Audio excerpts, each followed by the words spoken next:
Did you know a mysterious vending machine? A vintage Coca-Cola vending machine appeared on its own in Seattle's Capitol Hill in early 1990s.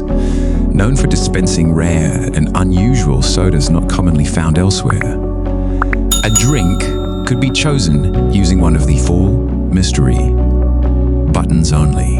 The machine selection includes discontinued, international, and obscure flavors, making it a unique and intriguing attraction. Examples of the beverages were Mountain Dew Whiteout, raspberry-flavored Nesté Brisk, Hawaiian Punch, Grape Fanta, Vanilla Coke, Black Cherry Frescas, and Sunkist Cherry Limeade. The machine's origin and maintenance are shrouded in mystery, as it seemingly restocks itself with no.